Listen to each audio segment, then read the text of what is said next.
Mama, wag mo igalaw dito. Dumidikit dito. Ayoko talaga. Hindi mo hinuhugas na. Alam ko yan. Ayoko kainin to. Arte mo naman, manlap. Mama, ang dami ng laway dito. Kaya ko langot ni Papa. Baboy mo naman, kumakain ako.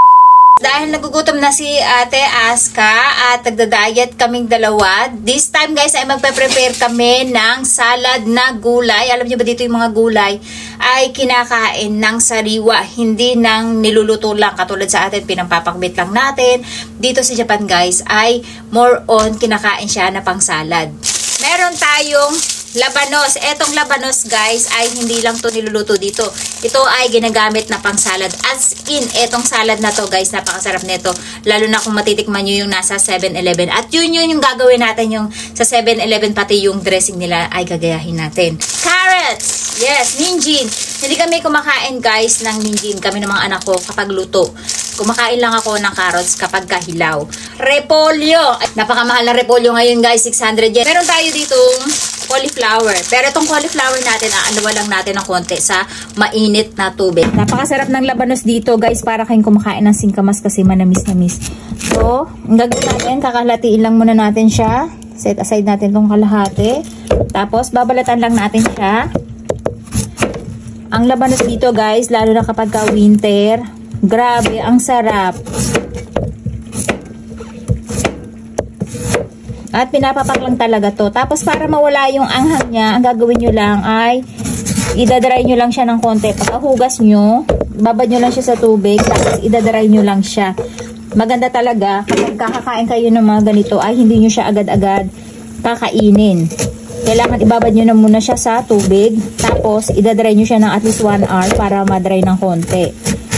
Yun yung pinaka best way niya para mawala yung anghang kasi medyo maanghang ang labanos. So yung gagawin natin dito parang french fries cut. Ayan. Guys, bababad lang natin ng konti sa tubig para malesen yung kanyang anghang. Ayan. Ito na guys yung ating broccoli. Ayan. Inalawan lang natin siya sa mainit na tubig as in banlaw lang. Nilagyan natin siya sa ating tasa. Tapos meron tayo dito guys wasabi na. Tinawag siyang wasabi na kasi may pagka-wasabi yung kanyang lasa. Ayan. So, pag gagarnish lang din natin siya. Ito ay kinuha ko lang sa garden. Actually, yung broccoli, yung carrots, yung labanos, may tanim tayo niyan. Kaya lang, hindi pa talaga sila lumalaki. Din tayong celery pala. Wait lang, kuha ko celery. So, ayan guys, yung celery natin na kinuha natin sa ating garden. Ayan, oh. Kaya lang, ito lang kakainin natin, hindi dahon. So, babalatan lang natin to. Ito, fresh natin tong kakainin. Pag babalat niya, madali lang din. Tapos, hiwain lang natin. Same din sa carrots natin, guys. Ang slice niya, ang hiwa niya ay pang french fries din. Ayan. Ito, hindi na natin to kailangan ibabad. Ilalagay na natin dito sa ating plato. Ayan. Dito naman siya. Yan yung repolyo natin. Yan na yung ating imumukbang na salad na gulay. Tapos, ang gagawin naman natin ngayon ay yung ating dressing na sausawan. Ang miso. Maalat at matamis. Kumbaga, yung miso dito, diba, sobrang alat kahit dyan sa Pilipinas. Tapos, maglalagay lang tayo ng matamis. Ayan. So, ayan guys, yung ating miso dressing. So, ganyan kasimple lang guys. Tapos, it's up to you kung gusto niyo siya lagyan ng bawang, gusto niyo pa siya lagyan ng cheese, ng pepper. So, ako, mas prepare ko siya na yan lang yung kanyang lahok. Kasi masarap na yan, guys. Isa natin, pwede tayong gumawa naman ng honey mustard. Eunice. Ayan. Wala na tayong honey. Kakabili ko lang nito actually. Ang honey kasi kami dito. Tapos, maglalagay lang tayo ng mustard. Itat lang ah. Tapos, haluin lang natin. Tapos, it's up to you kung gusto niyo rin maglagay ng cheese, ng garlic, at kung ano-ano pa ang gusto niyo. Kasi ito lang guys, perfect na. Sarap. Grabe. Guys, yung ating colorful salad, hindi siya lulutuin, kundi lalapangin namin ni Ate Aska habang kami ay nagbabasa ng inyong mga question, yung result ng kanyang Latina makeup. Actually, nagtry ako dahil nga sa buhok ko, hindi umepekto sa akin. Mukha pa, maganda sa akin. Mukha pa rin akong ano, pang-anime. Kailangan mag-wig ako. Nag-wig na ako, ganun pa din. Kasi yung mga wig na binili namin colorful, dapat sa Latina kasi usually black hair lang talaga. So, ayan na guys. At, Kain. let's eat. Ano yung May itadakimasu. Ano gusto mo unahin dyan? Ito, cabbage. So, dito guys, yung Ano to, repolyo. ma? Anong sauce yan? Eto. Ginawa mo? Oh, miso. Sa 7-Eleven yan yung miso honey. Honey miso. Tapos ito, honey mustard. Sarap, di ba? So, ayan guys, yung repolyo. Kakainin naman natin siya without sausawan. Sarap guys. Hindi siya katulad ng siksik na repolyo. Kasi pag yung siksik na repolyo guys, medyo makunat siyang kainin. Kasi yung siksik na repolyo guys, katulad niya, ito kasi tingnan niyo yung pagkakaiba niya, medyo kulot siya. Kaya pag kinagat niyo siya, crunchy talaga siya. Ibig sabihin ay matubig siya sa loob. Unlike yung siksik guys, nagagawa na yun sa nutrients, nagagawan pa sila sa tubig, kaya dry na siya talaga. Hindi niyo siya pwedeng kainin ng sariwa. At the same time, mapapansin niyo, medyo majoho yung repolyo. Diba?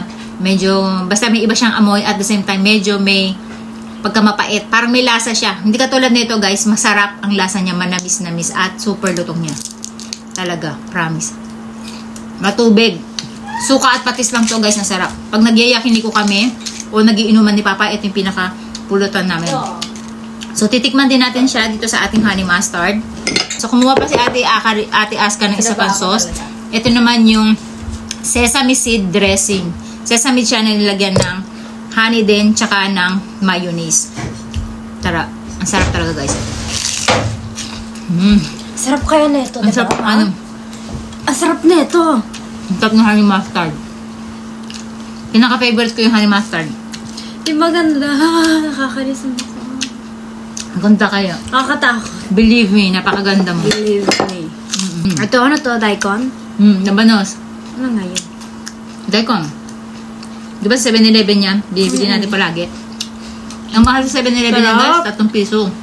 Sarap dito. Buti yan. 3 piso, alam niyo yung cup na ganun.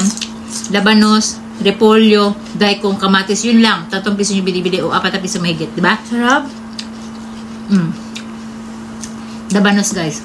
Ito. Ito naman yung miso honey. Yan, ano, wasabi na.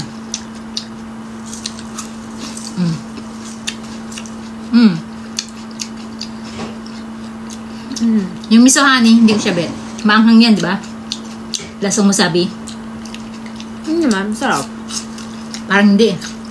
Ito naman guys, wasabi na. Mamanghang. Tinawag siyang wasabi na kasi parang siyang lasang wasabi. Maanghang-anghang siya. Ito, gusto ko to. Pinakamasarap para sa akin ng sausawan talaga itong honey mustard.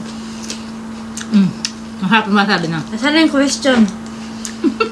Makakain na rin tayo. So yung question natin guys, sabi ni AJ Zedler, Ma'am, pwede po ba magpa-video shoutout kay Aska? Thanks.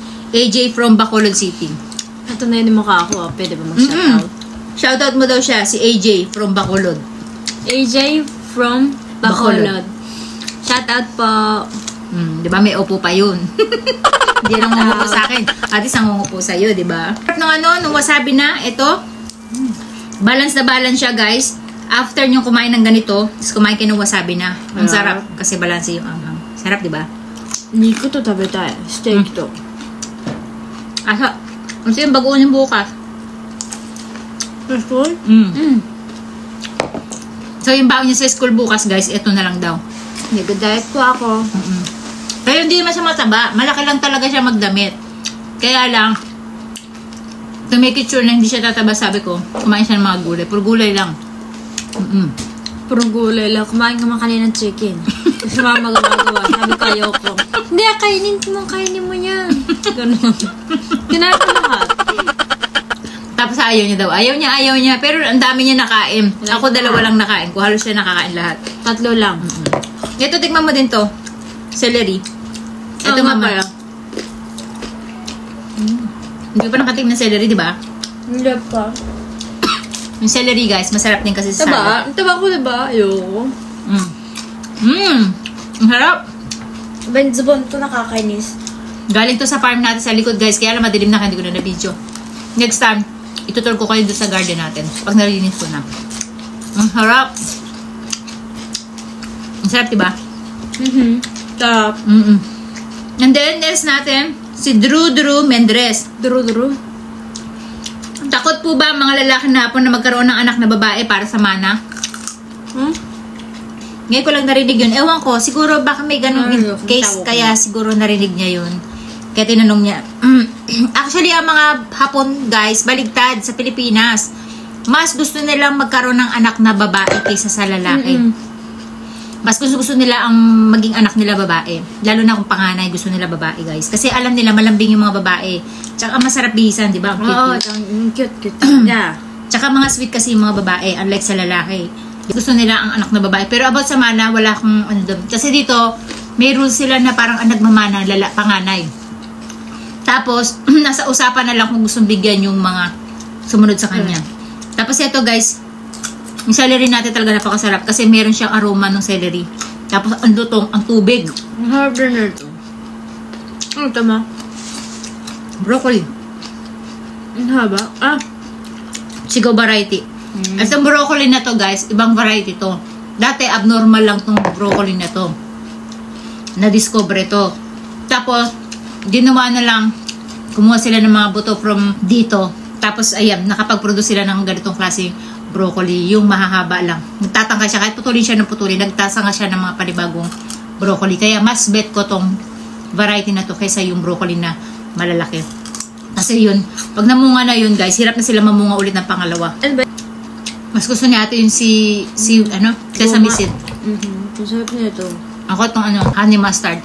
Kasi medyo plain, salt and sweet lang Bubusog siya. sa yasay no, mama. Ne, arada ne. Nakaipa ni na rin eh. Hindi na makabasog. Pero alam nyo ba, dito sa lahat na to, pag nagda-diet kayo, ang hindi pwedeng isama ay etong carrots. Bakit? Kasi nakakataba to. Totoo? La. Yung labanos, repolyo, broccoli, yung toge, yan yung mas tinuturo sa amin nung instructor namin dati nung kami ay nag-diet plan dun sa Rise Up. Carrots lang ang pinagbabawal sa amin kainin na Yasay. pang salad na gulay. Almost lahat bawal. Basta Kaya makulay pala. na ganito, guys. Gusto ko yun eh. Kung hindi po mapayat. Harap. Dan sa subscribe, idol pa shoutout po Dolatre family. Shout out po sa Drate family. Dolatre family, shoutout sa inyo. Hindi ko kaya sabihin. Hindi niyo mabanggit yung Doratre kasi walang L, Doratre. walang L dito. Kaya Dula. Doratre. Dolatre. Dulatre. Brian Palermo 824. Usually nakukuha ko to sa mga TikTok eh. Mami, pa-video gift po ng happy birthday. Name ko po Brian Palermo. Super fan po ako ni Ate Aska. Brian Palermo. Diba? Hindi ko kaya. Masarap yung labanos. Langhang. Langhang sa akin. Sarap. Bagay siya kasi pang kontra maanghang-anghang. Gusto ko magkaroon ako ng bulaklak nito, guys. Para magkaroon ako ng mga buto. Sabi ni Cristo Jean Benong. Tita, tanong lang po, ano po work nyo dati para makapunta sa Japan? Planning to apply for a job sa Japan this year pag nakagraduate ako ng college. Thanks po, tita. Unang punta ko dito, guys, entertainer. Singer ako, singer-singiran ako. Pero singer talaga ako. Singer-singiran lang. Dami naman. Tapos, single lang yun siya. Single. Singer.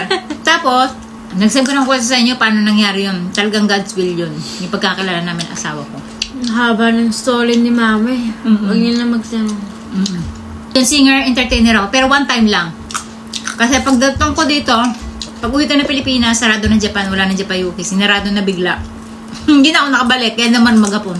Tapos si Papa hindi marunong mag-English, hindi marunong mag-Tagalog.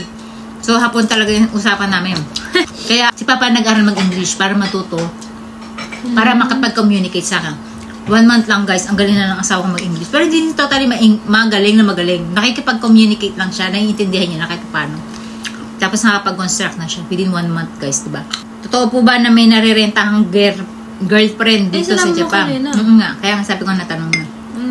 So, ayun, natotoo yun na may naarkilang girlfriend dito. Sa Askan, pwede rin niyo pong arkilahin, pero hakumang. Mahal? Hakumang, ayaw mo? Mama, ano ka ba? Arkilahin ka isang araw. Ganda ko, say. Ikinikita kayo. Mendo ko sa'yo de sho. Ayaw mo pa din? Oo. Sabi ko, pag inarkiran niyo siya ng kalahating milyon isang araw, kung papayag ba siya? Ayaw niya daw. Kasi, sayang daw yung laway niya. Laway. Makikipagkwentuhan ka, matrabaho daw. Ayaw niya daw kasi matrabaho.